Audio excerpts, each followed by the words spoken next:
আজকে সকাল থেকে ভালো কিছু রান্না হয়নি বলে সন্ধেবেলা ইচ্ছা করলো রাত্রে একটু ডিনারে মাটন খাবো, একটু লাল লাল ঝাল ঝাল।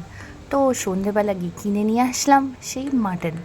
আনার পরে আর কি বাড়িতে লেগে পড়লাম, টুকটুক করে মাটনটা ধুয়ে ফেললাম।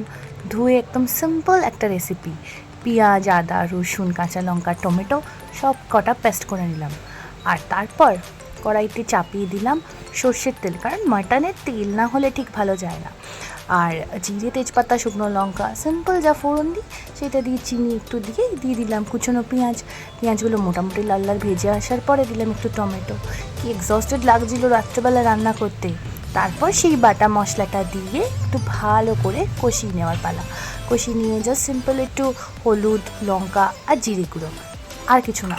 তারপরে মাংসগুলোকে দিয়ে ভালো করে কষিয়ে ঢাকা চাপা দিয়ে দিয়ে একবার করে ঢাকা তুলছি আর কালার চেঞ্জটা দেখছি, কারণ যত কালারটা পাল্টাচ্ছে মানে যত কষানো হচ্ছে সুন্দর করে কালার আসছে।